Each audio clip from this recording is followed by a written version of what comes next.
جن لوگوں کو تم سے پہلے کتابیں دی گئی تھیں ان کو اور کافروں کو جنہوں نے تمہارے دین کو ہنسی اور کھیل بنا رکھا ہے دوست نہ بناؤ، اور مومن ہو تو اللہ سے ڈرتے رہو۔ وآخر دعوانا ان الحمد للہ رب العالمین۔ سامعین، آج ہم نے پارہ نمبر 6 میں سورہ المائدہ کی آیات مبارکہ 50 تا 57 کی تلاوت و ترجمہ سننے کی سعادت حاصل کی۔ تلاوت کلام حق کا شرف حاصل کر رہے تھے قاری عبد الوہاب۔ دعا ہے کہ اللہ تعالی ہمیں تلاوت قرآن اور اس کی تعلیمات کو سمجھ کر ان پر عمل کرنے کی توفیق عطا فرمائے۔ ہدیہ درود و سلام بحضور سرور کائنات صلی اللہ علیہ وآلہ وسلم۔ اللهم صل على محمد اللهم صل على محمد وعلى آله وصحبه وسلم اللهم صل على محمد اللهم صل على محمد وعلى آله وصحبه وسلم اللهم صل على محمد اللهم صل على محمد وعلى آلہ وصحبہ وسلم۔ ارشاد رب العزت ہوا، مومنو تم پر روزے فرض کیے گئے ہیں جس طرح تم سے پہلے لوگوں پر فرض کیے گئے تھے تاکہ تم پرہیزگار بنو۔ شان جل جلالہ تو ہی ہر بشر کا ہے مدعا، تیری شان جل جلالہ تیری شان جل جلالہ ہے عیا بھی تو ہے نہاں بھی تو ہے یہاں بھی تو ہے وہاں بھی تو ہے یہاں بھی تو ہے وہاں بھی تو کہ تو ہی تو اپنا ہے خود پتا، تیری شان جل جلالہ تیری شان جل جلالہ تو ہی رب ہے تو ہی کریم ہے تو قدیر ہے تو رحیم ہے تو قدیر ہے تو رحیم ہے، تو ہی ہے خدا تو ہی کبریا، تیری شان جل جلالہ تیری شان جل جلالہ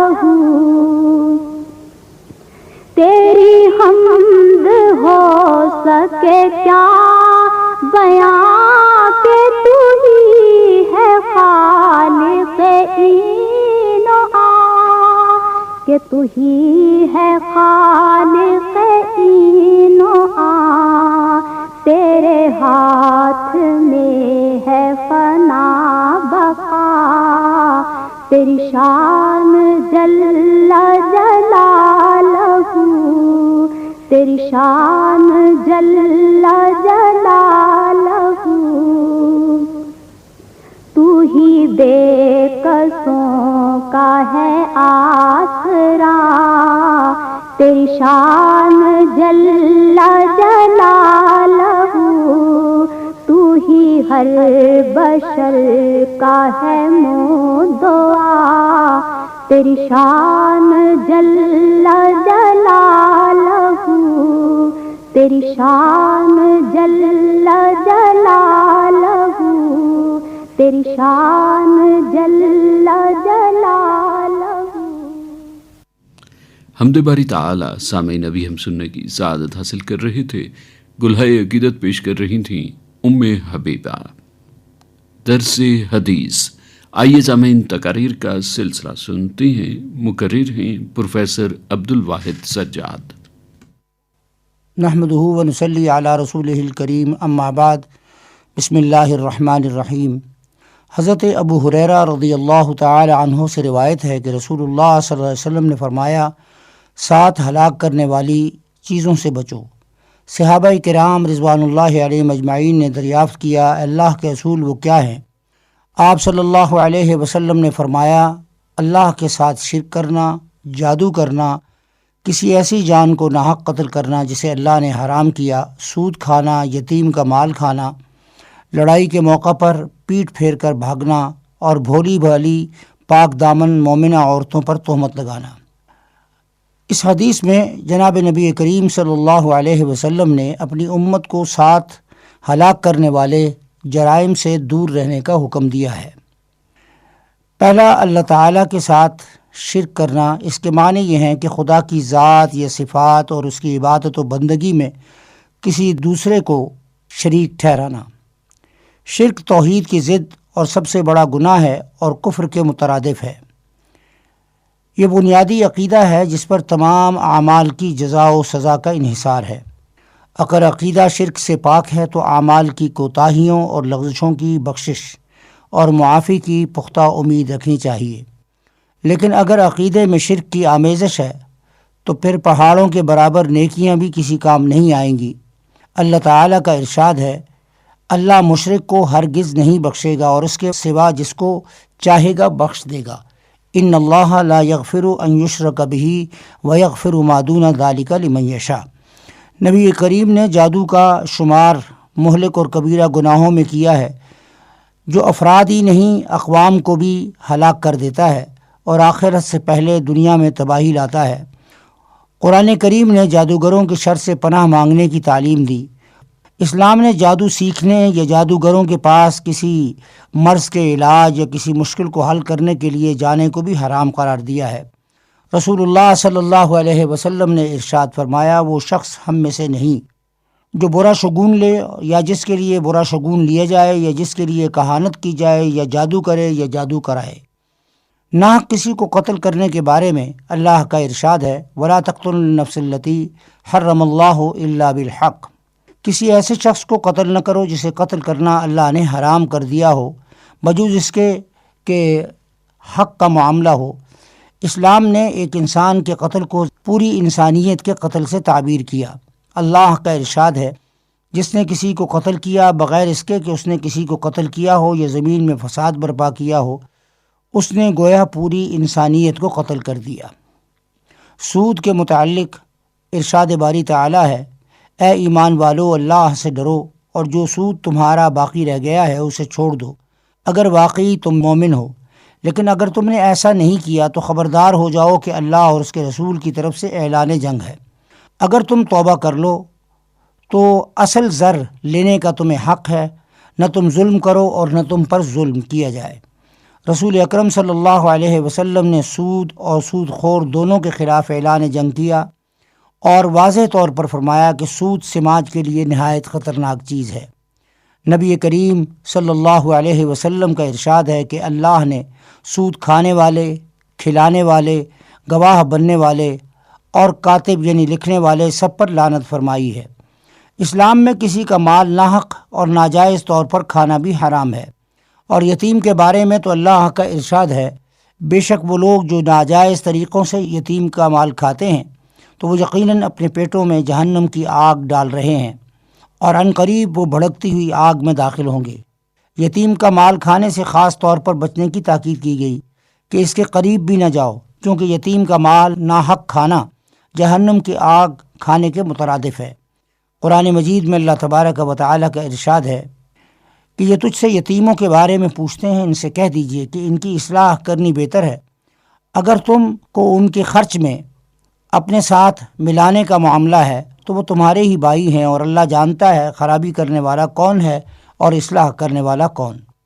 جہاد کے متعلق اللہ تبارک و تعالیٰ نے ارشاد فرمایا کہ اگر تم نے کوچ نہ کیا تو تمہیں اللہ تعالیٰ دردناک سزا دے گا اور تمہارے سوا اور لوگوں کو بدل کر لے آئے گا. تم اللہ تعالیٰ کو کوئی نقصان نہیں پہنچا سکتے اور اللہ ہر چیز پر قادر ہے. اللہ تعالیٰ کا فرمان ہے تم پر جہاد فرض کیا گیا، وہ تمہارے لیے ناگوار ہے، اور کچھ تعجب نہیں کہ تم کسی چیز کو ناگوار سمجھو حالانکہ وہ تمہارے لیے بہتر ہو، اور شاید تم کسی چیز کو پسند کرو حالانکہ وہ تمہارے لیے بری ہو، اور اللہ جانتا ہے اور تم نہیں جانتے. حضرت ابو ذر غفاری رضی اللہ تعالی عنہ بیان فرماتے ہیں کہ میں نے پوچھا اے اللہ کے رسول کون سا عمل افضل ہے؟ آپ نے فرمایا اللہ پر ایمان لانا اور اس کے راستے میں جہاد کرنا. آخری جو چیز ہے وہ یہ ہے کہ ایماندار اور مومنہ عورت پر الزام لگانے کے بارے میں اللہ تعالیٰ اپنے کلام پاک میں ارشاد فرماتے ہیں جو لوگ پاک دامن بھولی بھالی با ایمان عورتوں پر تہمت لگاتے ہیں وہ دنیا اور آخرت میں ملعون ہیں، یعنی اللہ کی رحمت سے محروم ہیں، اور ان کے لیے بڑا بھاری عذاب ہے. حضرت ابو ذر سے روایت ہے کہ میں نے رسول اللہ صلی اللہ علیہ وسلم کو فرماتے ہوئے سنا جو شخص اپنے مملوک یعنی غلام اور باندی پر بدکاری کی تہمت لگائے تو قیامت والے دن اس مالک پر حد قائم کی جائے گی مگر یہ کہ وہ مملوک ایسی ہی ہو جیسے اس نے کہا. یہ سارے کبیرہ گناہ ہیں، تاہم ان میں شرک سب سے بڑا گناہ ہے کیونکہ وہ کبھی معاف نہیں ہوگا اور مشرک ہمیشہ جہنم میں رہے گا. اس کے برعکس دوسرے کبیرہ گناہ اگر اللہ چاہے گا تو معاف فرما دے گا. بصورت دیگر اس کے مرتکب کو جہنم کی سزا بھگتنی پڑے گی، لیکن اس سزا کے بعد اسے جہنم سے نکال کر جنت میں داخل کر دیا جائے گا اگر وہ مومن ہوگا. اللہ تبارک و تعالی ہم سب کو ان تمام کبیرہ گناہوں سے محفوظ فرمائے اور صغیرہ سے بچنے کی توفیق عطا فرمائے. آمین یا رب العالمین. درس حدیث تقاریر کا سلسلہ سامعین ابھی ہم سن رہے تھے جس میں آج ہم نے پروفیسر عبد الواحد سجاد کی گفتگو سنی. سامعین، روزہ ایک ایسی عبادت ہے کہ جس کے بارے میں سرکار دو عالم صلی اللہ علیہ وآلہ وسلم کا ارشاد مبارک ہے کہ اللہ تعالیٰ فرماتا ہے روزہ میرے لیے ہے اور اس کا اجر بھی میں خود ہی دیتا ہوں. صلی اللہ علیہ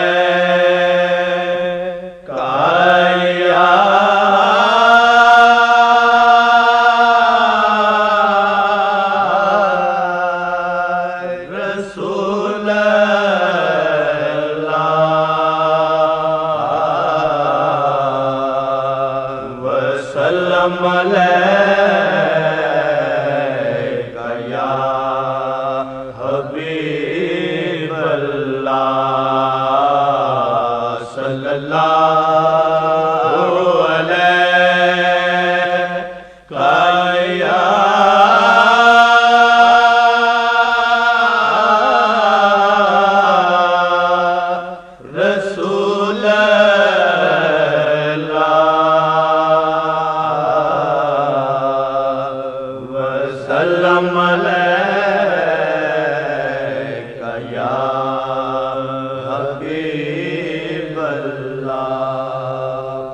دنیا ہے ایک دشت تو گلزار آپ ہیں. دنیا ہے ایک دشت تو گلزار آپ ہیں. اس تیرگی میں مت لائے انوار آپ ہیں. دنیا ہے ایک دشت تو گلزار آپ ہیں. یہ بھی ہے سچ کہ آپ کی گفتار ہے جمیل. یہ بھی ہے سچ کہ آپ کی گفتار ہے جمیل. یہ بھی ہے حق کے صاحب کردار آپ ہیں، یہ بھی ہے حق کے صاحب کردار آپ ہیں۔ اس تیرگی میں مت لائے انوار آپ ہیں، دنیا ہے ایک دشت تو گلزار آپ ہیں، ہو لاکھ آفتاب قیامت کی دھوپ تیز، ہو لاکھ آفتاب قیامت کی دھوپ تیز، میرے لیے تو سایہ دیوار آپ ہیں، میرے لیے تو سایہ دیوار آپ ہیں۔ اس تیرگی میں مت لائے انوار آپ ہیں، دنیا ہے ایک دشت تو گلزار آپ ہیں، مجھ کو کسی سے حاجت چارہ گری نہیں، مجھ کو کسی سے حاجت چارہ گری نہیں، ہر غم مجھے عزیز کہ غم خوار آپ ہیں، ہر غم مجھے عزیز کہ غم خوار آپ ہیں، اس تیرگی میں مت لائے انوار آپ ہیں، دنیا ہے ایک دشت تو گلزار آپ ہیں، صلی اللہ علیہ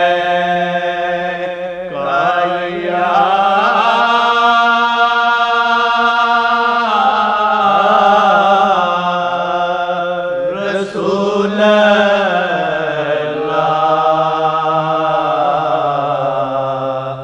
وسلم علیہ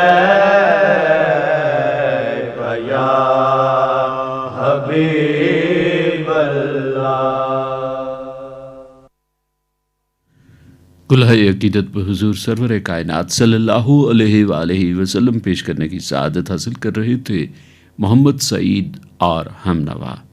یہ نعتیہ کلام احمد ندیم قاسمی کا تھا۔ روشنی، آئیے سامعین اعلیٰ اخلاقی قدروں پر مبنی سلسلہ سنتے ہیں۔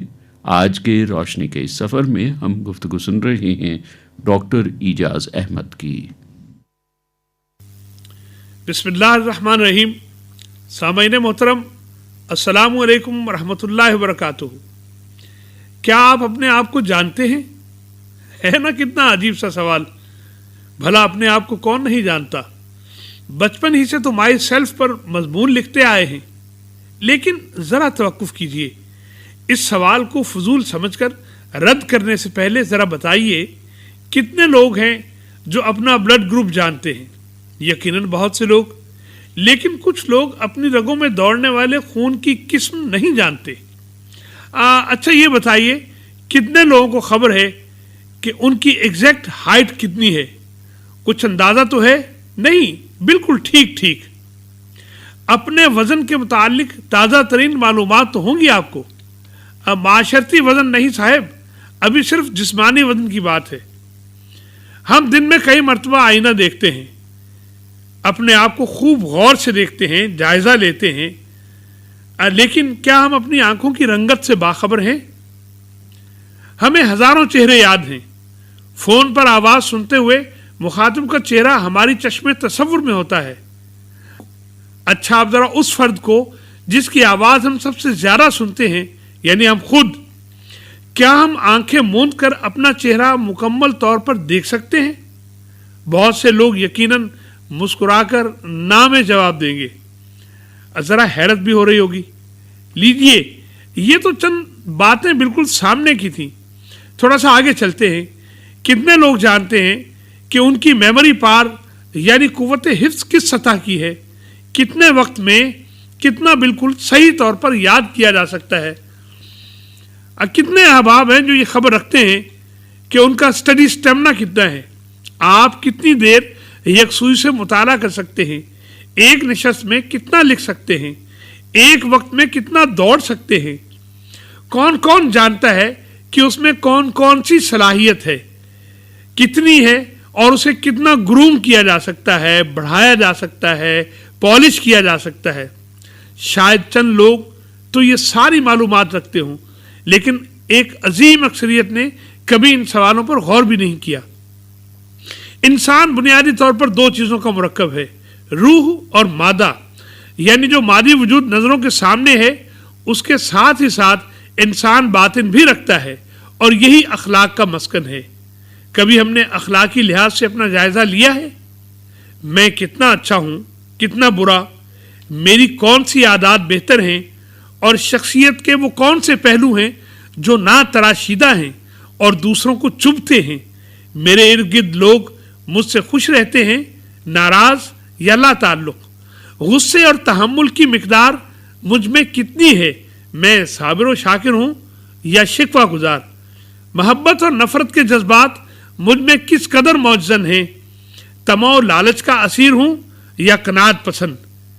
کیا میں اچھی خصوصیات اور اعلیٰ اخلاقی اقدار کی قدر و منزلت جانتا ہوں اور انہیں اپنانے کی کوشش کرتا ہوں یا نظر انداز کرتا ہوں؟ موقع پرست ہوں یا دوسروں کا خیال رکھنے والا؟ میرٹ کو پسند کرتا ہوں یا کندھا مار کر آگے بڑھ جانے پر یقین رکھتا ہوں؟ لوگوں سے محبت کرتا ہوں یا اسیر ذات ہوں؟ اس طرح کے ہزاروں سوالات ہیں جو اپنے آپ سے کیے جا سکتے ہیں۔ کتنی حیرت کی بات ہے، ہم اپنے سے زیادہ دوسروں کے متعلق معلومات رکھتے ہیں۔ بسا اوقات دلچسپی کی بنا پر ہم لوگوں کے بارے میں معلومات جمع کرتے ہیں، جیسے سٹارز وغیرہ۔ بعض اوقات جذبہ تجسس قرید پر آمادہ کرتا ہے جس کی سخت ممانعت ہے۔ کیا بہتر نہیں کہ ہم اپنے بارے میں جاننا شروع کر دیں، اپنے متعلق معلومات اکٹھی کر لیں؟ حضرت اقبال رحمۃ اللہ علیہ نے کہا تھا، اپنے من میں ڈوب کر پاجا سراغ زندگی، تو اگر میرا نہیں بنتا نہ بن، اپنا تو بن۔ زندگی کے اسرار و رموز جاننے کے لیے، حقیقی زندگی گزارنے کے لیے اور اپنا بننے کے لیے اپنی خبر ہونا ضروری ہے۔ ذات کے سفر پر نکلنے والے یوں سمجھیے کائنات کے سفر پر نکلتے ہیں، کیونکہ مین از بن یونیورس۔ اس بہت بڑے جہان میں آدمی جہان اصغر ہے۔ یہ سفر جہاں ختم ہوتا ہے وہاں ایک لامحدود روشنی ہے۔ یہ روشنی ہر شے کی ماہیت کو خوب واضح کرتی ہے، حقیقت شناس بناتی ہے۔ دیکھیے، من عرف نفسہ فقد عرف ربہ، جو عرفان نفس حاصل کر لیتا ہے، اپنے آپ کو پہچان لیتا ہے، اسے حقیقت کبریٰ تک رسائی نصیب ہوتی ہے۔ قوت غور و فکر، تجزیے کا زور اور نتائج کو مرتب کرنے کی صلاحیت، یہ سب کچھ اسی لیے عطا ہوا ہے۔ کسی نعمت کا غیر حقیقی استعمال کفران نعمت اور ظلم ہے۔ ہم میں سے اکثر اپنی ذات کے ساتھ اسی ظلم کا ارتکاب کرتے ہیں۔ ڈھونڈنے والا ستاروں کی گزرگاہوں کو اپنے افکار کی دنیا میں سفر کر نہ سکا، جس نے سورج کی شعاؤں کو گرفتار کیا، زندگی کی شب تاریک سحر کر نہ سکا۔ کیا ہمارا نصاب تعلیم نوجوانوں کو اس نہج پر سوچنے کے لیے کافی و شافی مواد فراہم کرتا ہے؟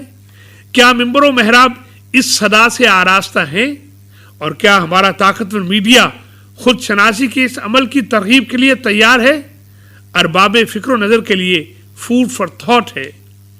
یا رب العزت، یا احسن الخالقین، ہمیں عرفان نفس سے بہرہ مند فرما اور ہمارے لیے خود شناسی سے خدا شناسی کے سفر کو آسان کر دے، آمین یا رب العالمین۔ روشنی، اعلیٰ اخلاقی قدروں پر مبنی سلسلہ سامعین ابھی ہم سن رہے تھے، جس میں آج ہم نے ڈاکٹر اعجاز احمد کی گفتگو سنی۔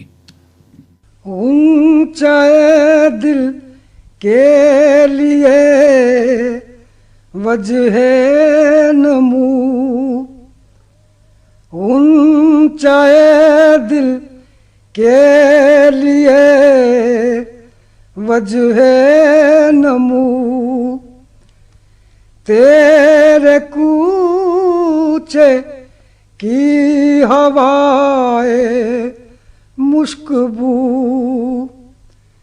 تیرے کوچے کی ہوائے مشک بو، تیری خاک پا میری آنکھوں کا نور، تیری خاک پا میری آنکھوں کا نور، تیری آنکھوں کی حیا میرا وضو، تیری آنکھوں کی حیا میرا وضو،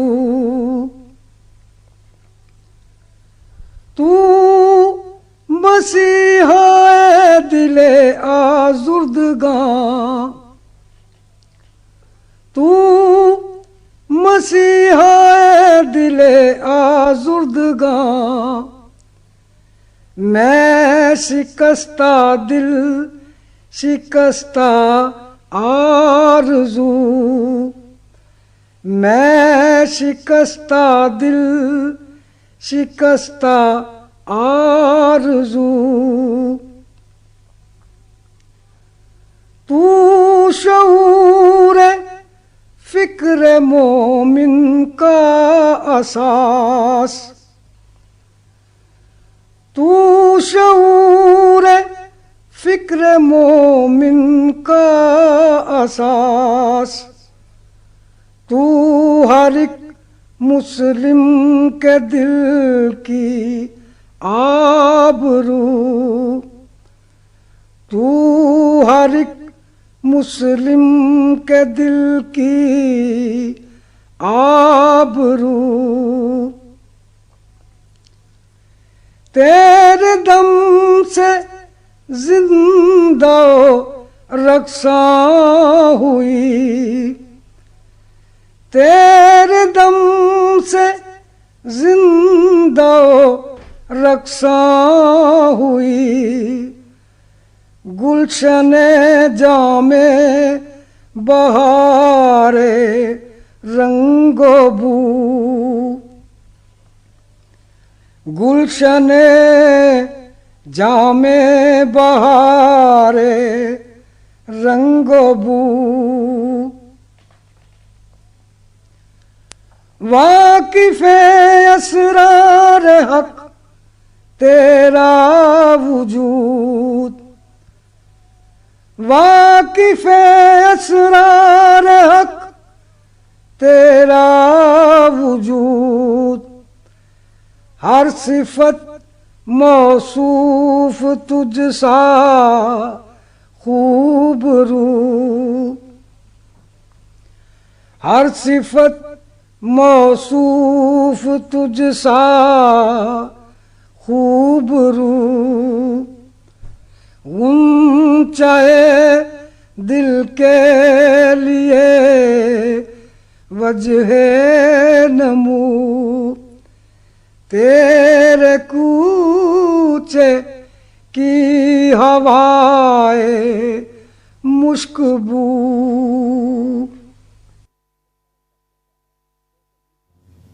ہدیہ نعت پر حضور سرور کائنات صلی اللہ علیہ وآلہ وسلم پیش کرنے کی سعادت حاصل کر رہے تھے ڈاکٹر قاری محمد یونس۔ آپ نے پوچھا ہے، آئیے سامعین سلسلہ سنتے ہیں جس میں آپ کے دینی و سماجی مسائل کے حوالے سے پوچھے گئے سوالات کے جوابات قرآن و سنت کی روشنی میں دے رہی ہیں مولانا سلیم اللہ عبد الباقی خان۔ بسم اللہ الرحمن الرحیم، الحمد للہ وحدہ والصلاة والسلام علی من لا نبی بعدہ، اما بعد۔ یہ سوال جناب عارف سلطان بوٹا صاحب نے اٹک سے پوچھا ہے۔ وہ کہتے ہیں کہ میرے والد کا انتقال میری دادی کی زندگی میں ہوا تھا، جبکہ میرے تایا بھی بعد میں دادی کی زندگی میں ہی فوت ہوئے، اور تایا کی طرف سے دادی کو چھٹا حصہ وراثت میں ملا تھا، جو کہ بعد میں دادی کی وفات کے بعد پھوپھیوں کو ترکہ تقسیم کرتے ہوئے ہمیں بھی اس میں سے کچھ حصہ ملا، جبکہ شرعاً ہم وارث نہیں بنتے تھے، کیونکہ ہمارا والد تو دادی سے پہلے ہی فوت ہو چکا تھا، لہٰذا ہمارے حصے میں جو وراثت کی زمین آئی ہے اس کا کیا حکم ہے؟ جناب عارف سلطان صاحب، آپ کے والد صاحب چونکہ آپ کی دادی سے پہلے فوت ہو چکے تھے، لہٰذا شرعاً دادی کے ترکہ سے ان کا کوئی حصہ نہیں بنتا تھا، جبکہ آپ لوگوں سے زیادہ قریب ورثہ آپ کی پھوپھیاں زندہ تھی تو وہ ان کا حق بنتا تھا۔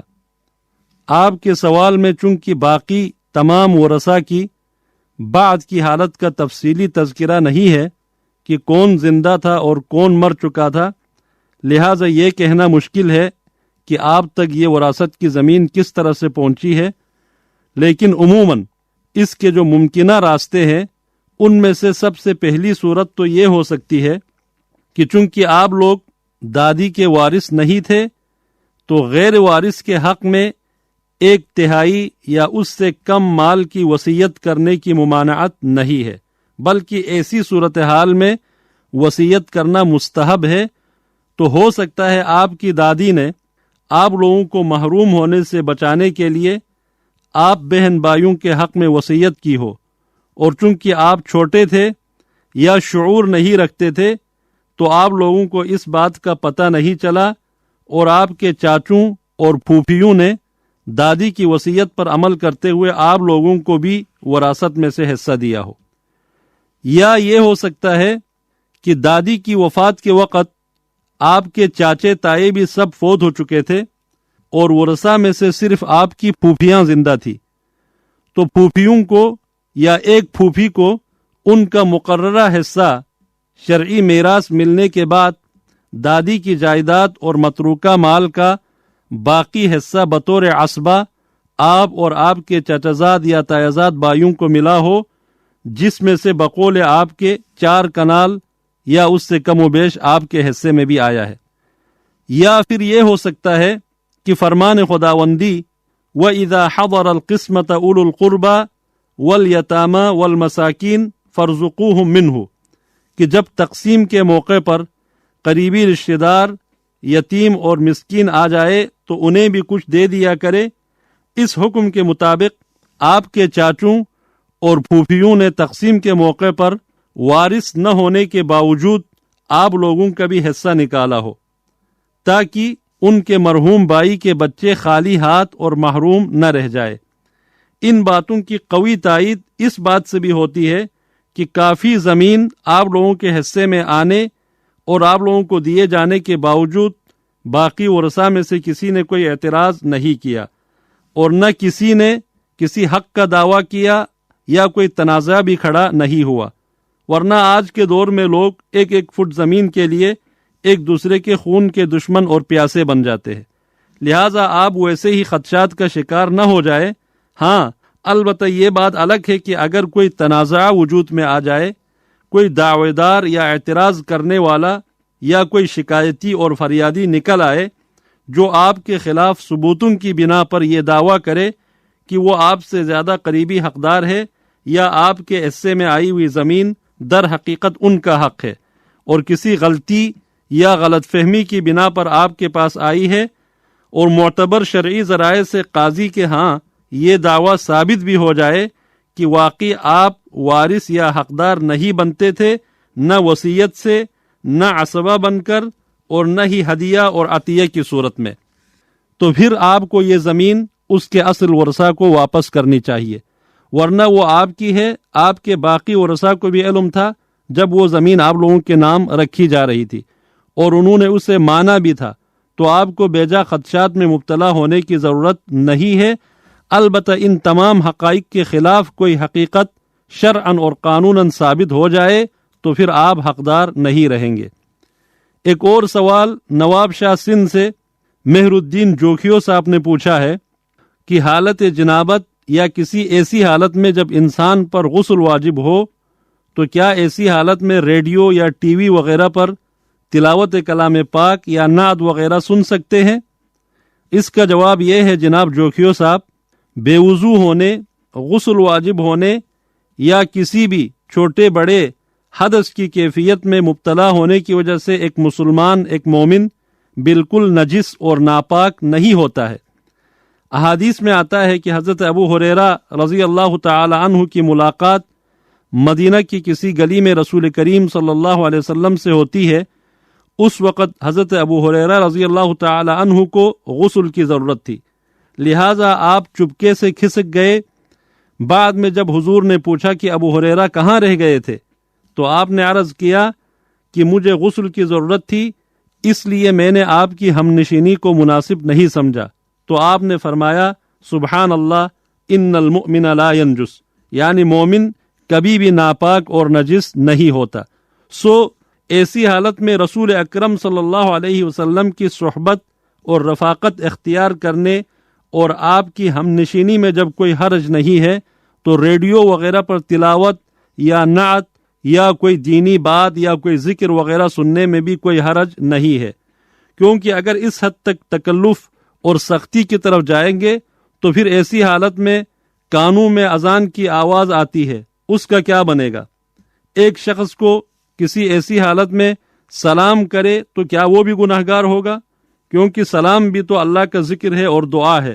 لہٰذا دین کے معاملات میں زیادہ تکلف، زیادہ مبالغہ آرائی اور زیادہ توہمات کا شکار نہیں ہونا چاہیے۔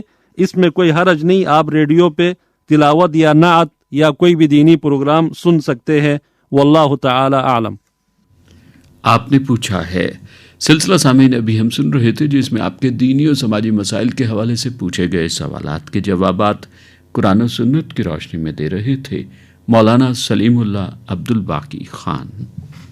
سامعین، آپ اپنے دینی اور سماجی مسائل کا حل جان سکتے ہیں۔ اس کے لیے آپ اپنے سوالات بذریعہ خط ہم تک پہنچائیے، اور خط لکھنے کے لیے ہمارا پتہ نوٹ کر لیجئے۔ انچارج پروگرام حیا علی الفلاح، معرفت اسٹیشن ڈائریکٹر، ریڈیو پاکستان، اسلام آباد۔ قرآن حکیم اور ہماری زندگی۔ آئیے سامعین سلسلہ سنتے ہیں جس میں آج ہم سورہ انفال کی آیات مبارکہ 47 اور 48 میں بیان مضامین کے حوالے سے حافظ محمود اختر کی گفتگو سن رہے ہیں۔ اعوذ باللہ من الشیطان الرجیم، بسم اللہ الرحمن الرحیم۔ ولا تكونوا كالذين خرجوا من ديارهم بطرا ورئاء الناس ويصدون عن سبيل الله والله بما يعملون محيط۔ وإذ زين لهم الشيطان أعمالهم وقال لا غالب لكم اليوم من الناس وإني جار لكم فلما تراءت الفئتان نكص على عقبيه وقال إني بريء منكم إني أرى ما لا ترون إني أخاف الله والله شديد العقاب۔ صدق اللہ العظیم۔ ان آیات مبارکہ کا ترجمہ اس طرح سے ہے، اور ان لوگوں جیسے نہ ہو جانا جو اتراتے ہوئے یعنی حق کا مقابلہ کرنے کے لیے اور لوگوں کو دکھانے کے لیے اپنے گھروں سے نکل آئے اور لوگوں کو اللہ کی راہ سے روکتے ہیں، اور جو اعمال یہ کرتے ہیں اللہ ان پر احاطہ کیے ہوئے ہے۔ اور جب شیطانوں نے ان کے اعمال ان کو آراستہ کر کے دکھائے اور کہا کہ آج ان لوگوں میں کوئی تم پر غالب نہ ہوگا اور میں تمہارا رفیق ہوں گا۔ لیکن جب دونوں فوجیں ایک دوسرے کے مقابل صف آرا ہوئیں تو شیطان پسپا ہو کر چل دیا اور کہنے لگا کہ مجھے تم سے کوئی واسطہ نہیں، میں تو ایسی چیز دیکھ رہا ہوں جو تم نہیں دیکھ سکتے، مجھے تو اللہ سے ڈر لگتا ہے اور اللہ سخت عذاب دینے والا ہے۔ سامعین محترم، آپ نے اس وقت سورۃ الانفال کی آیات 47 اور 48 کی تلاوت اور ان کا ترجمہ سماعت فرمایا۔ ہماری آج کی زیر مطالعہ آیات کا تعلق غزوہ بدر میں مشرکین مکہ کے اسلام کے خلاف جوش و خروش سے ہے۔ مکہ کے لوگوں میں طبعی طور پر یہ خاصیت موجود تھی کہ وہ اپنی بہادری اور جرأت پر بڑا فخر کرتے تھے۔ وہ بہادری کے جوہر دکھانے کے لیے بڑے بیتاب ہوتے۔ مسلمان دیکھتے ہی دیکھتے ان کی تمام پرتشدد کوششوں کے باوجود ایک قوت بن گئے۔ ان کے سامنے ان کے سروں میں مٹی ڈالتے ہوئے رسول اللہ صلی اللہ علیہ وسلم بحفاظت مدینہ تشریف لے گئے۔ وہ مسلمانوں کو ہجرت سے نہ روک سکے۔ ان سب سے بڑھ کر تمام مسلمان مدینہ میں عزت و وقار سے آباد ہو گئے۔ نبی کریم صلی اللہ علیہ وسلم نے مدینہ میں ریاست قائم کر لی اور اس کے آپ سربراہ بن گئے۔ مشرکین مکہ نے مدینہ والوں سے کہا کہ وہ مسلمانوں کو مدینہ سے نکال دیں، لیکن انہوں نے مکہ والوں کی بات پر کوئی توجہ نہ دی۔ ان حالات میں ابو سفیان کی قیادت میں ایک بڑا تجارتی قافلہ شام گیا ہوا تھا اور ان کا پروگرام یہ تھا کہ اس تجارتی قافلے سے حاصل ہونے والے نفع سے مسلمانوں کے خلاف فوج کشی کی جائے گی۔ ابو سفیان مکہ کے لوگوں کو اشتعال دلانے کے لیے اپنے قافلے سے آگے آگے ایک شخص کو یہ پیغام دے کر مکہ بھیجا کہ ان کے قافلے کو مدینہ کے پاس سے گزرتے ہوئے مسلمانوں سے خطرہ ہے۔ اس شخص نے مکہ والوں کو مسلمانوں کے خلاف جوش دلانے کے لیے ایسا نقشہ پیدا کر دیا کہ گویا مسلمان ان کا قافلہ لوٹنے کے لیے آ رہے ہیں۔ اس سارے ماحول نے مکہ والوں میں مسلمانوں کے خلاف انتقام کی آگ بھڑکا دی۔ سورۃ الانفال کی آیت نمبر 47 میں مکہ والوں کی اس وقت کی کیفیت بیان کی گئی ہے کہ یہ لوگ پورے غرور اور تکبر کے ساتھ گھروں سے نکلے۔ وہ ایک دوسرے سے بڑھ کر بہادری کے جوہر دکھانے کے لیے پرجوش تھے اور ارادہ یہ تھا کہ مدینہ والوں کی اینٹ سے اینٹ بجا دیں گے۔ مسلمانوں سے جنگ کرنے کے لیے مکہ سے روانگی کے وقت اہل مکہ کے احساسات کے بارے میں سورۃ الانفال کی آیت نمبر 47 میں ان کی ایک ذہنی کیفیت کے بارے میں باتارن کا لفظ استعمال ہوا ہے۔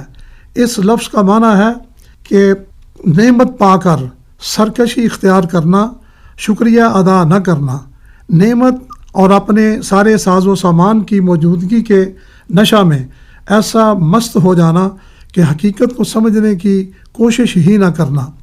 مکہ والوں کی ذہنی کیفیت کے اظہار کے لیے اس آیت مبارکہ میں دوسرا لفظ رعاء الناس استعمال ہوا ہے، یعنی اپنی خوبی کا لوگوں کے سامنے خوب اظہار کرنا کہ لوگ اس کی تعریف و توصیف کے قائل ہو جائیں۔ اس لفظ میں یہ مفہوم بھی شامل ہے کہ اپنی خوبی کے چرچا کے ساتھ اپنی کمزوری کو ظاہر نہ ہونے دینا۔ یہ لوگ اپنی بہادری، خطرات مول لینے، دشمن کے مقابلے میں جرأت دکھانے کے جذبے کے ساتھ ساتھ اپنے ساز و سامان پر انتہا درجے کا اعتماد لے کر نکلے۔ ان کے اس سفر کا مقصد یہ بیان کیا گیا ہے کہ وَيَصُدُّونَ عَنْ سَبِيلِ اللَّهِ، یعنی لوگوں کو اللہ کے پیغام کو قبول کرنے سے روکنا۔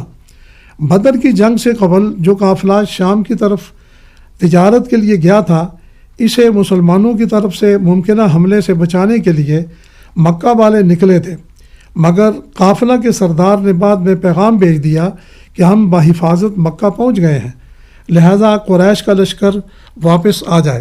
لیکن ابو جہل نے بڑے جوشیلے انداز سے کہا کہ ہم کسی صورت بھی واپس نہیں جائیں گے، بدر کے میدان میں پہنچ کر جشن منائیں گے تاکہ مسلمانوں پر ہماری دھاک بیٹھے، ہمارے جوش و جذبے کا انہیں اندازہ ہو جائے۔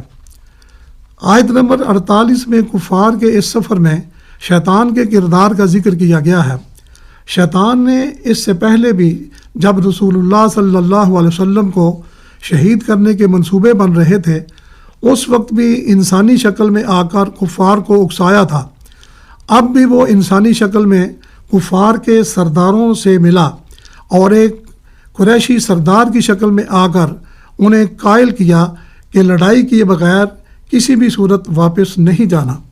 اس نے قریش کو اس خوش فہمی میں مبتلا کیا کہ مسلمانوں کی قلت اور تمہاری کثرت میں کوئی تم پر غالب نہیں آ سکتا۔ قریشی سردار کی شکل میں ان سے کہا کہ میں تمہارا مددگار ہوں گا۔ بدر کے اس موقع کی مناسبت سے ہمارے لیے رہنمائی موجود ہے کہ ایک طرف شیطانی قوتیں اپنے وسائل اور اسلام دشمنی کے نشہ میں مست تھیں، اور دوسری طرف نبی کریم صلی اللہ علیہ وسلم عریش میں اپنے رب کے سامنے سجدہ میں پڑے دعائیں فرما رہے تھے کہ اے اللہ، آپ نے ہی ان بے سر و سامان بندوں کی مدد کرنی ہے۔ اگر آج آپ نے ان کی مدد نہ کی تو قیامت تک آپ کا کوئی بھی نام لیوا باقی نہیں رہے گا۔ گویا آپ کی امت کو بھی اپنے موجودہ وسائل استعمال کر کے اپنی قوت ایمانی، اپنے مشن کی صداقت کا یقین اور اللہ کی مدد کے کامل بھروسے کے ساتھ زندگی گزارنے کا اصول موجود ہے۔ آیت نمبر 48 میں میدان بدر کا نقشہ اس طرح پیش کیا گیا ہے کہ مشرکین مکہ کو اللہ نے مسلمانوں کی تعداد بڑھا کر دکھائی۔ ان کے دلوں میں رعب پیدا ہو گیا کہ اس قدر مسلمان کہاں سے آ گئے۔ ادھر شیطان کو بھی اللہ نے فرشتے دکھائے جو مسلمانوں کی مدد کے لیے آ چکے تھے۔ شیطان انہیں دیکھ کر الٹے پاؤں بھاگا۔ اللہ نے 1000 فرشتے مسلمانوں کی مدد کو بھیجے، ان میں جبریل اور میکائیل بھی تھے۔ انہیں دیکھ کر شیطان یہ کہتے ہوئے بھاگا کہ اے اہل مکہ، میں تم سے علیحدگی کا اعلان کرتا ہوں، کیونکہ بے شک میں وہ لشکر دیکھ رہا ہوں جو تمہیں نظر نہیں آ رہے۔ شیطان نے اس موقع پر کہا انی اخاف اللہ، میں اللہ سے خوف کھاتا ہوں۔ اس خوف کا معنی اللہ سے ڈر کر سیدھی راہ پر آنے کا اشارہ نہیں، بلکہ اسے اس بات کا خوف تھا کہ اللہ نے مومنوں سے جو وعدہ کر رکھا ہے کہ وہ ان کی ضرور مدد کرے گا اور مومن ہی کامیاب و کامران ہوں گے۔ شیطان کو اللہ کے اس وعدے کے پورے ہونے کا خوف تھا۔ اسے اس بات کا بھی خوف تھا کہ کہیں میں بھی فرشتوں کے ہاتھوں مارا نہ جاؤں۔ اسے یہ خوف بھی تھا کہ کہیں جبریل اس کا بھانڈا نہ پھوڑ دیں اور لوگوں کے سامنے لا کر انہیں بتا دیں کہ یہ مکی سردار نہیں بلکہ شیطان ہے۔ اس سارے نقشے میں مسلمانوں کے لیے رہنمائی موجود ہے کہ وہ اس بات کا خیال رکھیں کہ اشتعال کی صورتحال پیدا کرنے میں کہیں شیطانی قوتوں کا تو کوئی عمل دخل نہیں ہے، وہ کسی کے اشتعال انگیز کردار سے متاثر نہ ہوں، اپنے مشن کی صداقت پر یقین پیدا کریں، متحد رہیں اور اپنے اللہ کے ساتھ اپنا تعلق مضبوط کریں۔ اللہ سے دعا ہے کہ وہ ہمیں حقائق کو اصل شکل میں جاننے اور اس پر عمل کرنے کی توفیق عطا فرمائے، آمین۔ وآخر دعوانا ان الحمد للہ رب العالمین۔ قرآن حکیم اور ہماری زندگی سلسلہ سامعین ابھی ہم سن رہے تھے، جس میں آج ہم نے سورہ انفال کی آیات مبارکہ 47 اور 48 میں بیان مضامین کے حوالے سے حافظ محمود اختر کی گفتگو سنی۔ ہے روح ساز درخشاں میرے ترانے میں، حقیقتیں ہیں میرے دل کے ہر فسانے میں، حقیقتیں ہیں میرے دل کے ہر فسانے میں، کہاں وہ لطف ہے احوال غم سنانے میں، کہاں وہ لطف ہے احوال غم سنانے میں، جو لطف ملتا ہے ہر درد کو چھپانے میں، جو لطف ملتا ہے ہر درد کو چھپانے میں، نہ مٹ سکوں گا کہ دیوانہ محمد ہوں، نہ مٹ سکوں گا کہ دیوانہ محمد ہوں، لگا ہوا ہے زمانہ میرے مٹانے میں، لگا ہوا ہے زمانہ میرے مٹانے میں، اسی لیے میں بہاتا ہوں اشک شہ کے حضور، اسی لیے میں بہاتا ہوں اشک شہ کے حضور، کہ میرا حال کھلے گا اسی فسانے میں، کہ میرا حال کھلے گا اسی فسانے میں، ہزار کروٹیں بدلے نیا جہاں لیکن، ہزار کروٹیں بدلے نیا جہاں لیکن،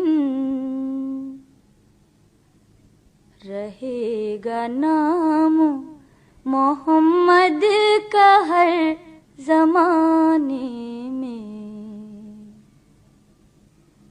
رہے گا نام محمد کا ہر زمانے میں، مقام سجدہ گزاری نصیب ہو جائے، مقام سجدہ گزاری نصیب ہو جائے، جبین شوق جو دھل جائے آستانے میں۔ کلہائے عقیدت بحضور سرور کونین صلی اللہ علیہ وآلہ وسلم پیش کرنے کی سعادت حاصل کر رہی تھیں صابرہ کاظمی۔ آئیے سامعین، پروگرام کے آخری گزرتے لمحات میں بارگاہ رب العزت میں دعا کے لیے ہاتھ پھیلائیں۔ بسم اللہ الرحمن الرحیم۔ اے ہمارے پروردگار، ہمارے حالات کو سنوار دے، ہماری مشکلات کو آسان فرما، ہماری الجھنوں کو سلجھا دے، ہماری معیشت کو استحکام عطا فرما، ہمارے کھیتوں کی پیداوار بڑھا، ہمیں ٹھنڈے اور میٹھے پانی کے ذخائر عطا فرما۔ الہی ہمارے ماحول کو آلودگیوں اور کثافتوں سے بچائے رکھ، ہمارے دلوں میں ہمدردی، باہمی احترام اور خیر سگالی کے جذبات ڈال دے، ہمیں ذاتی مفادات سے بچا کر اجتماعی خوشحالی نصیب فرما۔ الہی ہمارے معاشرے سے فرقہ واریت، دیرینہ چپقلش اور گریز کے اثرات دور فرما دے. الہی مشکلات میں ہمیں ثابت قدمی عنایت فرما اور ہمیں توفیق عنایت فرما کہ ہم آخری سانس تک مسلمان رہیں. آمین یا رب العالمین.